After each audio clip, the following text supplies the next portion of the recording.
and then probably to the Alps. Yeah, we go to Alps. Like classic last night. And then I'll take my van to Mallorca, and then fly to Brazil. Then I'll have like 3-4 days in Brazil before it starts. But And how many days is it? 10 days, but we should finish in 6 if we can, yeah. 5 and 10.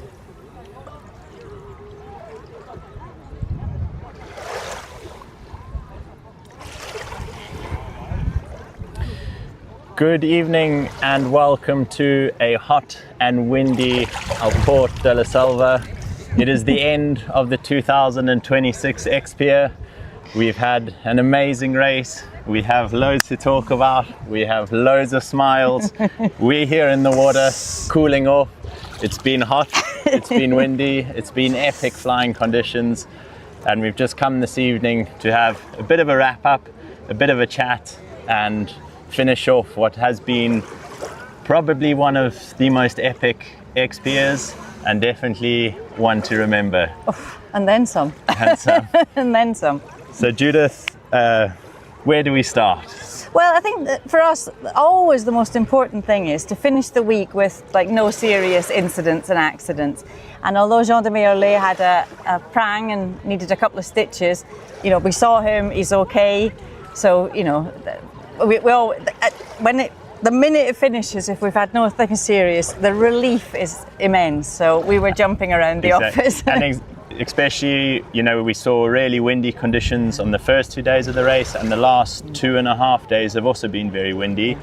And, you know, there has been a lot of turbulence, has been tricky flying conditions. So as you say, really fantastic to get to here. We've got no major injuries. Yep. We do wish Jean a speedy recovery. Yep. He is fine, which is great news. And we look forward to seeing him back on the racetrack, as I'm sure he will be yes, very shortly. I think he was, you know, this was just a small setback. Yeah. Okay, so yeah, we finished 6 o'clock on Saturday. We decided to call it a day rather than 9 o'clock so that the organisation can wrap up and we can get ready for the prize giving tomorrow, which will be at 10 o'clock, not at 12.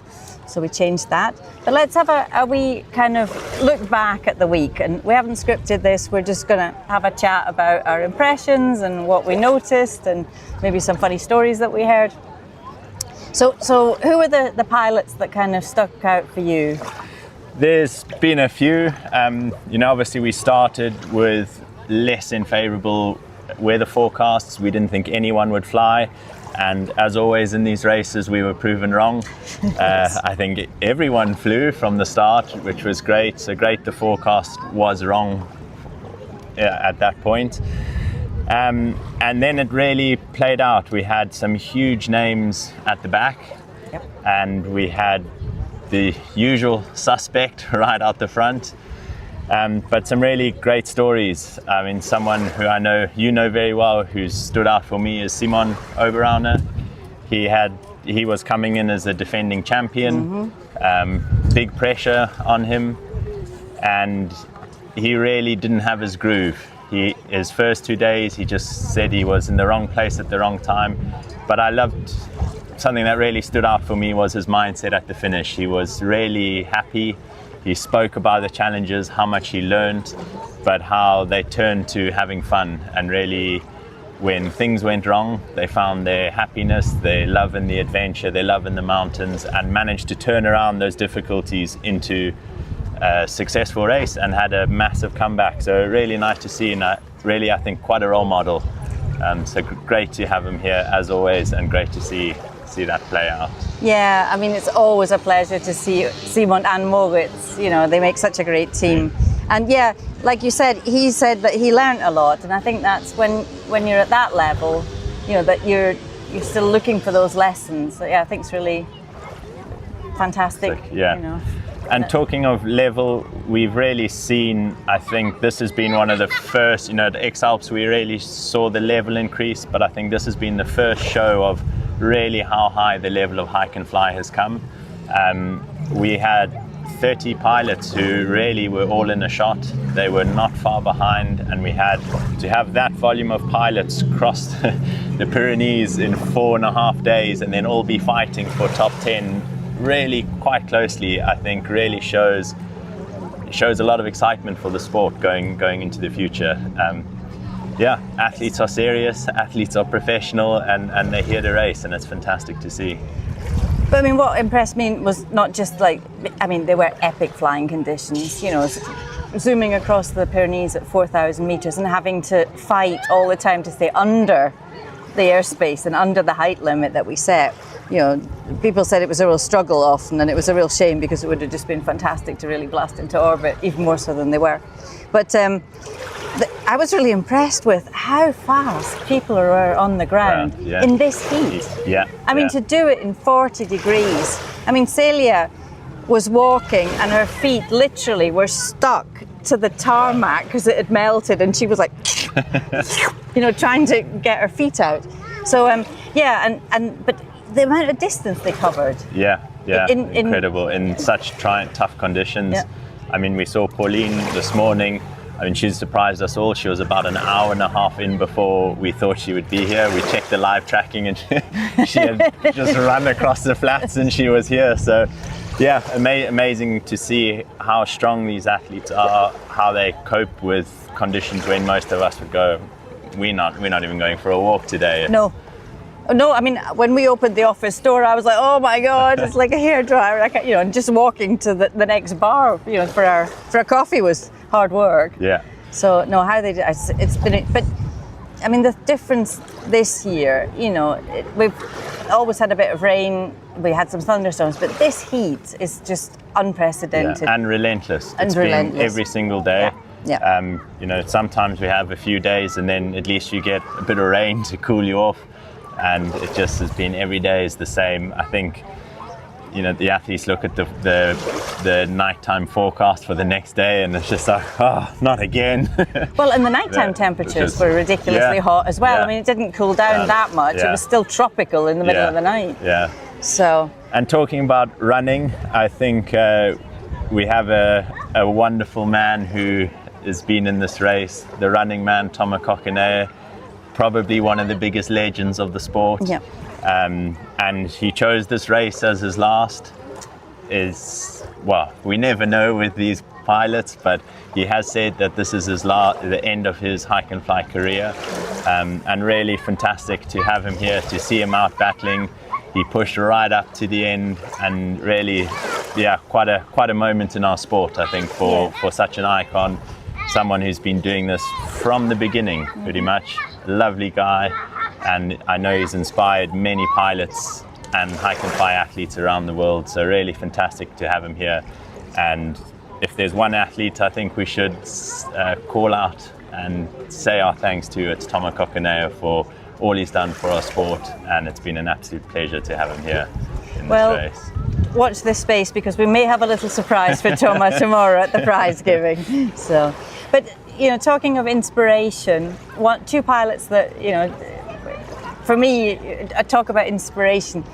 I thought two stories that were really lovely. One we've repeated a few times, which is about Romain Laripa, who was the boy from the next village from Lagoon, who has been on the start, you know, as a spectator 3 times and always wishing like one day I'm going to be there with the stars. And then he was there, and when he made it across the Pyrenees, I was at the finish when he got there, and he was just in floods of tears. You know, he was just so happy that he did it. You know, that not just that he got on the start line, but that he actually did the whole race, and it was just lovely, you know, to see that. And the other one is Manel Gras, who's obviously the local pilot from Catalonia and comes from the same little province that I live in, and. So he's only been flying, I think, about 4 or 5 years, and he learned with the local flying school.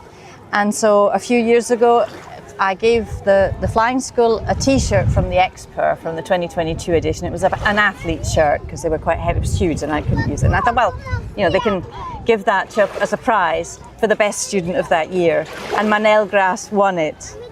And he said at the time, one day I will be wearing the X-Pyr shirt myself as an athlete. And so when he was actually on the start line, I mean, I remember his teachers, flying teacher, being so emotional that he even got into the X-Pyr. And I mean, when he got to the finish, it was just crazy, you know, so lovely. So yeah, so it's little things like that that can inspire young people to want to do this. Yeah, it's really the little cool thing that can just, yeah. And talking of the finish line, yesterday evening we saw fantastic scenes. You were there, I was recording my evening show, and take us through what happened there, because a legend in the area, a legend in the sport, he's a wonderful human being, and what went down there was fantastic. So tell us the story. It was, so, you know, when you've got 36 pilots coming into goal, you know, some of them, if they come really early in the morning. Very quickly, I'm just going to pause you there, because if you look to your right, this is how hot it is. A man who never goes swimming. Yeah, Inigo doesn't want to be on camera. Is going for a swim. Sorry, carry on. So last night, Guillermo Monroset came in, and he's from San Juan, well, he lives very close to San Juan de las Abadeses, so that was turn point 6. And his team said if they can make it there, they'll be super happy because they'll have got home. But he made it all the way, and he actually was injured. He had a foot injury, and he battled through it. And then yesterday he came, and it was sort of Bruno Cabi, he and Thielen were close to each other. And Bruno Cabi just went, and then it was Guillermo and Thielen, but Thielen was having a really bad time. So Guillermo was going to come in first. And they bussed his friends in. Literally, there was 2 rows coming through. We did it, we finished. Congratulations, Inigo. Don't get our stuff wet. No problem. That's not a problem. How do you feel to have finished yet another edition of the X-Pyr? Now wet. Now wet. And cool down. Yeah. No, it was time to cool down a little bit. No? Yeah. I got some complaints about. Stand up. No, I don't think it's a good idea to show myself. No, but the camera's there. I got some complaints about the race because we spoke a lot in English, so I will try to speak a little bit in Spanish. Yeah, go on. Así que nada, que ha sido un placer tener a todo el mundo siguiendo la carrera.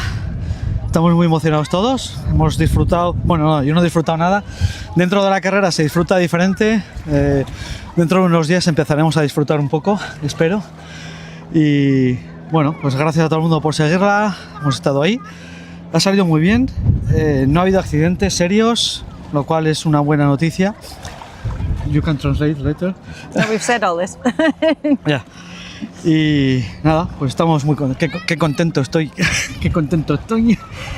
And that's it. Thank you. Thank you to you, because you were the face of the X-Pyr, and it's really important for us to have people like you, volunteers. Don't forget, they are volunteers like me and other volunteers we have around us now. Todos son voluntarios en esta carrera, o casi todos son voluntarios. Aquí a mis compañeros de la izquierda a la derecha también son voluntarios y voluntaria, y bueno, hay que agradecerle muchísimo porque sin gente como ellos esta carrera sería imposible. Así que nada, encantado de teneros por aquí. Y verdad, os dejo seguir. Un placer. Os dejo seguir. Sí, ok. I let you finish this. Gracias, Okay. Inigo. Bye. Bye. So lovely to hear from our race director, Inigo, the man who dreamed this all up. Yes. He is taking a bit of time after a very challenging week, Yes. as always. And obviously apologies to our Spanish viewers. I unfortunately speak enough Spanish to order a beer, and that's about it. But I will keep working on it, and hopefully one day we can do this both in English and Spanish. Yeah. Would be fantastic. Sí, disculpas que no podemos hacerlo en castellano, pero él solo habla inglés, y entonces sí, pero en 2 años puede hablar castellano como un profesional. So we were. So yes, I was talking about Guillermo Monroset. So they bussed in his friends, and they made 2 lines with bottles of cava so that they could have like an arc of spray when he came in, and they threw him up in the air, nearly hitting the arc, and everybody was crying. I was crying, everyone was crying. There was music, there was dancing, there was laughter. It was absolutely the best welcome that I've ever seen at the X-Pyr. And the thing was, it was really late. It was already 8:30, and Thielen was coming. And so everybody stuck around because they wanted to give the same, well, not quite, they'd run out of cava, so there was going to be no cava left. But they were going to give the same welcome to Thielen. And Thielen, unfortunately, when the clock stopped, was in the car park. He needed like 200 meters extra, 2 minutes. And yeah, I mean, he was pretty inconsolable because, you know, every day he wanted to quit the race. He just found it so difficult, and yet he kept going. And then he finished. He said he's never going to do it again. But, you know, I think to keep going when it's that hard. And there's been a lot of people like that. I mean, we've had one or two, you know, you were going to say something about Tomasz Matera. Yeah, on that point, two sides. I think something that's so fantastic about this racing is how much you find out about yourself. I had a lovely message from Francesca Mujaneski, and she, just saying how it hadn't gone her way, but she was happy, she was staying safe, and what she loved was how much she had learned about herself and really discovered out there with her team in the mountains. And yeah, you go through really dark places, you go through amazing highs, and I think it's a really great thing for people to do. You push yourself, you find out that you can do things you never thought you'd be able to do, and when you already beyond that, you find yourself waking up the next day and going again. So it's an amazing thing. But there is a time when you need to identify when it's too much. It is a dangerous sport. There's no getting around that. We manage the risks with it, but there is a time when you need to identify that. And I'd love to give out a huge shout out to Tomasz Matera. He pulled out the race on day 3. Yeah. Day 3, I believe it was, and really just identified that his head wasn't in the game, he wasn't feeling good, and he was starting to put himself in risks because of his headspace. If you don't race and you don't compete, it's quite hard to explain what a mental game this is, but to be able to identify that and go, you know what, I've invested so much into this, but I need to stay safe and I need to call it, and I'll come back in 2 years' time, I think is something we really need to promote in our sport. And I think a huge shout out to Thomas. He's an amazing athlete, he's a lovely guy, and I really commend him on doing that. So yeah, I'd like to say thanks, Thomas, for showing us that. And on that note, another very, very safety conscious and very humble and honest pilot is Celia Fierman, because she stood on a takeoff, I think the day before yesterday, just massive, the highest mountains, big inversion, strong winds, and she was interviewed by our colleagues Teresa and David, who are helping us today, and she just said, big mountains, strong winds, I don't have the confidence and skills for it, and I'm not going to do it. And I really thought, you know, she was just dead honest, and there was no bravado, and she has walked so many kilometers on tarmac because she didn't give up, but she also wanted to stay safe, and I really respect that. Yeah. And I think that's fantastic. And we're just getting loads of weight. I think a boat's coming. And so, she always does it with a smile on her face. She's amazing. Yeah, really fantastic to see. Talking about women, shall we talk quickly about the women's, the women who entered this race and the performance they did. It's the first. We've had a lot of firsts in this edition, yeah. But tell us a few facts and what's gone on about the women's race in this edition. Well, we just, you know, normally last edition we had no women, and that's not because we just didn't have any applications. We couldn't select any women, and I think once we had 2, but I have to check that. When we've had one, it's been like 1. I'm trying to think if there wasn't. Definitely 1. I mean, we had Devon Data, we've had Kinga Marstelas. So yeah, so we've already had a couple. And then we had lots of athletes applying this year, female athletes, and the caliber was just so high. You know, we looked at them and we're just like, these are X-Pyr material, They need to come. And I think there was, lots of people have said we should have a separate women's ranking. and kind of saying, because, you know, they can't really compete with the men. But oh boy, did they show their mettle.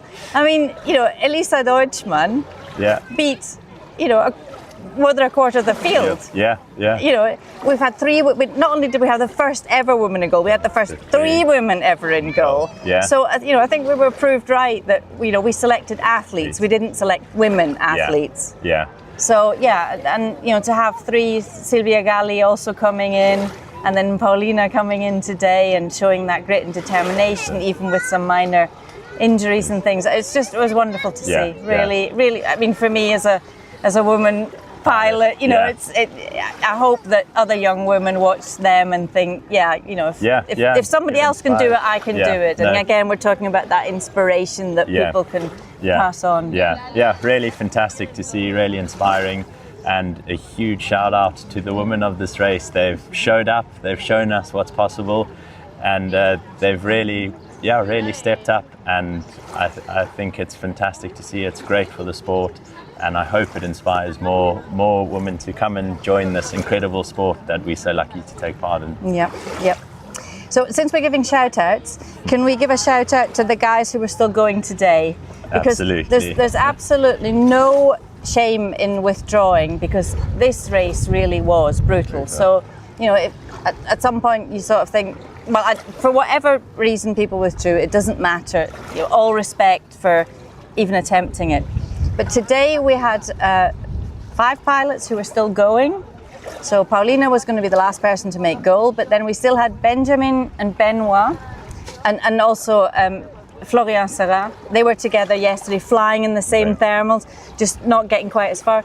But I spoke to Benoit a minute ago, and he said he and Benjamin will probably stay friends for life now because they were together so much.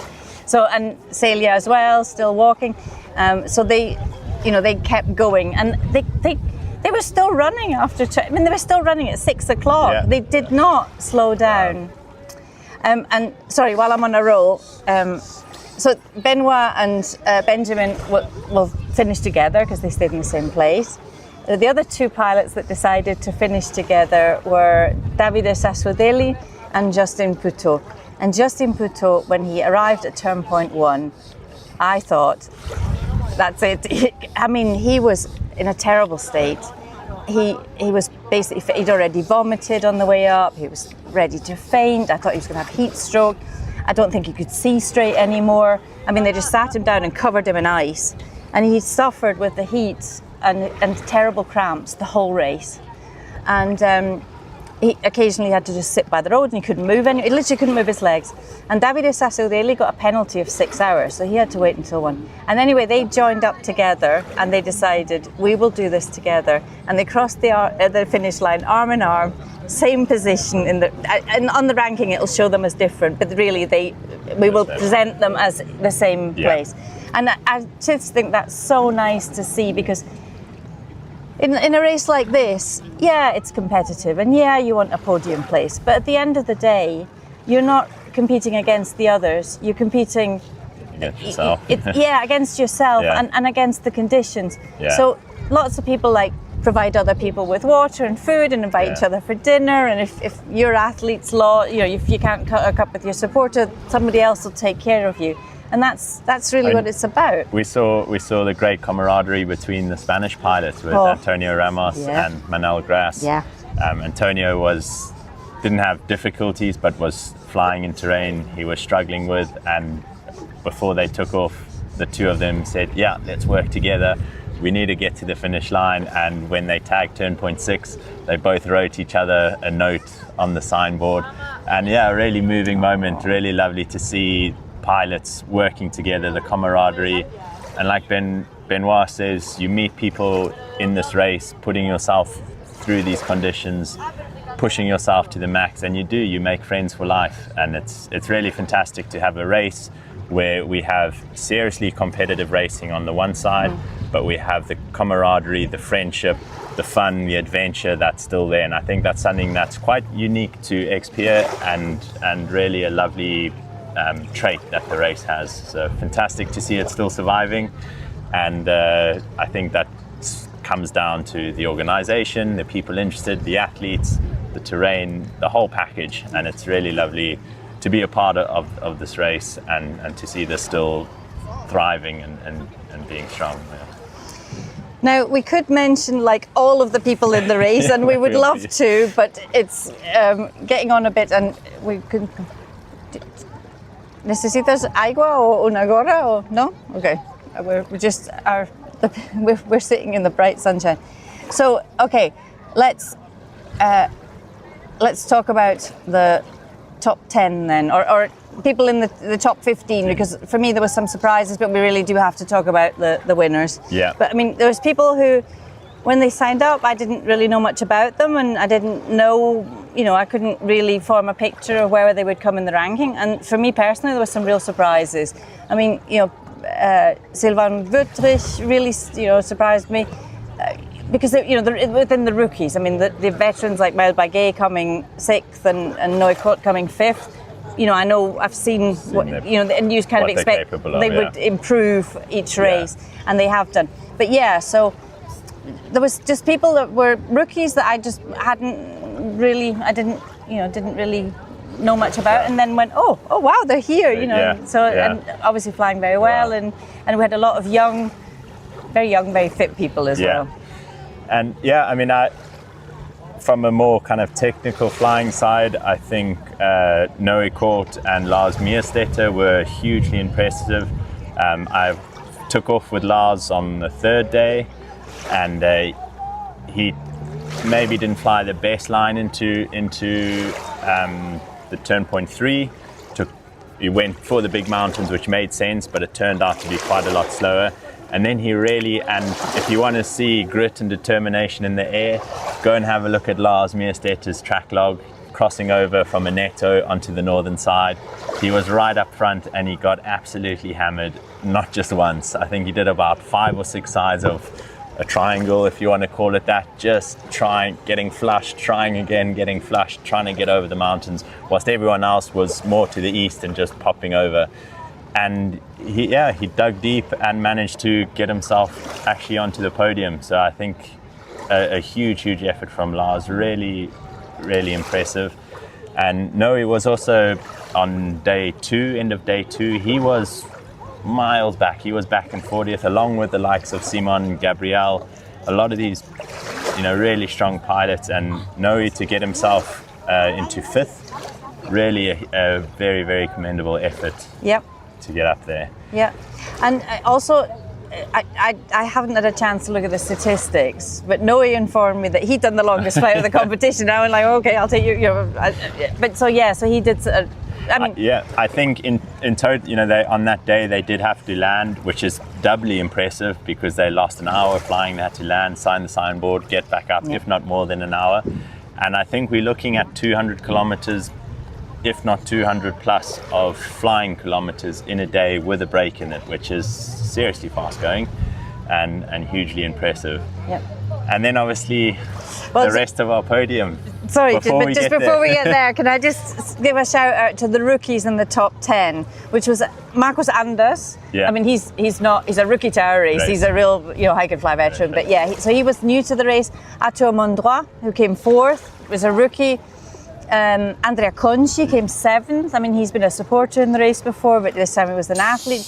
Daniel Rosinski, who was the 2nd youngest athlete in the thing, who won the Wanaka. And Lucas Bonheur is new, and Charles de Beaufort. And Lucas and Charles are like rivals, friendly rivals. Yeah. And this year, Lucas has beaten them to everything, and the glee! I mean, friendly glee. But so all of them rookies. So really impressive to see so many in the top 10. Yeah, and the top 20. As we said earlier, the level of the top 30 is seriously high and super impressive. Marcus Anders, he's been a big name. Yep. He's often been right up there, competing, and then sort of lost it in the last few days. He's had a lot of tough cards played. He's had some big comebacks too, and really fantastic to see him performing so well in this race. He was breathing down Kriegel's neck he led the first day. Yeah, he did, yeah. And then he was hot in pursuit, just or just out of reach, but in the end finished about 4 hours. No, two and a half, I think it was. Well, I can tell you because we've got the information here. So Kriegel Maurer did it in 79 hours, and Markus Anders did it in 81 and a half hours. Nice. So yeah, it's nearly exactly 2.5 hours. So really, really impressive. Yeah. Huge performance from Markus Anders, and great to see him and his team. His team are lovely. I had a great chat with them, and really great to see them coming together and working so well together. So can we give a shout out to Florian, who's his assistant? Yeah. Because he did the most. He sent us the most media. So they gave us the most information about their team. They always did their nighttime video for us to let us know how their day went. So big cheer for those guys. Yeah, amazing to be out there in the front and still finding the time to. So a huge thank you to them. It obviously really helps the race. It helps you, the viewers, see what's going on, and it helps us grow. And so really a big shout out to them. And then finally, the man who has been spoken about so much. 5 times. 5 times. 5 times. Not just this race, he's dominated the sport for so many years. We always think that this is his last and someone's going to catch him, but he always comes back and prove us wrong. And he showed us again just how dominant he is, and what a performance from Kriegel. Unbelievable. In this edition. Crazy. Just totally, I mean, you know, they say that he can pull off a magic trick, but how he can just, you know, find gaps in the thunderstorms, and it's, you know, people always, but no, you know, we have the footage from him, we know how he did it, and it's just that he has such an analytical brain, and can do 10 things at the same time, and he's just Kriegel Maurer. I had a really interesting chat with Maxime yesterday. Unfortunately, the connection wasn't too great, but if you're interested in the sport, you're interested in tactics, go back in the live tracking and really study between Kriegel and Markus. I think it's a really interesting case study. You really see the little moves that Kriegel made, the places where, you know, so often we've seen the real performance flying, but in this edition he showed us hanging in there when it was light, he showed us clever moves, he showed us all about timing, you know, getting in the air at the right time, putting the hammer down at the right time, and ultimately always being, as he always does, being in the right position at the right time. We saw a really clever move up the north side of Veneto. That was inspired. Which, I mean, Patrick, Harvey Collard and I looked at it and we went, what on earth is he up to? And he showed us. So really a lovely, if you're interested in hike and fly, you're interested in performance racing, have a look at these track logs, particularly between those two, because I think there's some really key learning points there that are worth studying and will teach you a lot if you are in the sport. Okay, right. Congratulations, Kriegel Maurer, for doing it the first time. Congratulations to everybody who participated. Doesn't matter where they came and how long they took. Everybody, just amazing effort, especially in these conditions. And then from my side, Judith, I competed in this in the last edition. I had no idea what went on in the background. I very blindly agreed to being involved in this, and boy, it's not easy. You've turned poacher, turned gamekeeper. It's been hugely fun. It's been hugely challenging. But what I'd really like to highlight is the people behind this race. We know your face, and not to take anything away from you or Inigo, we know, well, I hope people know how much you two put into this event and the sport. It really is quite amazing. Your passion for it, the time you commit is out of this world. I know it's a lot of stress, I know it's very difficult, but I hope that when we sit here at the end, it's all worth it. And I know I speak for every single athlete, not just in this race, but in the hike and fly community, that we are so appreciative of what you and Inigo do. And then to the people who are not on screen. We have a small team here. It really is. Everyone is a volunteer. Everyone's here on their own time. And it actually blows my mind that these people are out here. Some of them are pilots or athletes, most of them aren't, and they're just here on their own goodwill supporting an amazing race. So to all the staff of X-Pyr, everyone who's involved across the board, I never knew this 2 years ago, and I hope by saying this, it makes a lot of the other athletes aware of how hard these people work and how fantastic it is, and how grateful I am, how grateful the athletes are, and how grateful the community is to everything that goes on in this race. It really is commendable. So a huge thank you. And a thank you to you, because it's been amazing having you as the roving reporter. It's, you know, the quality and the caliber just went up by so much. I appreciate that. Yeah, I mean, it's been a pleasure to be here. I hope I've brought some insight. Oh, we haven't always got it right. It's not easy. No. We've had crazy conditions. We've had iPhones and cooler boxes. We've had umbrellas, we've had portable fans, but we're doing our best. And you know, to anyone who's watching, if you want to get involved, if you have ideas, we're so open to ideas. Yeah, we want to make definitely. keep this race going. We want to improve. We want to, you know, get as much content out there. So write to us, write to me, write to If you want to have a week's worth of adventure in beautiful countryside, and if you speak French, come and join us. So yeah, we'd love, if you're watching and you want to get involved, don't be afraid to reach out. And if you have any ideas, send them our way. And hopefully, with a little bit of convincing, I'm sure Inigo will put this on again in 2028. And hopefully we're here doing this crazy race again and bringing all the action to all our supporters. So to wrap up, the X-Pyr 2026 is over. That's going to be all from us, except that tomorrow we've got the prize giving. It's going to be at 10 o'clock tomorrow morning. If you would like to catch up with lots of athlete videos, social media stuff, live broadcasts that you can see on our YouTube channel, Ben's evening commentaries, which are really insightful with their guests, then just go to the website, and we'll see you again for our final live broadcast tomorrow at the prize giving. So, bye-bye. Cheerio. Time for a swim. Yeah, let's go. Thank you.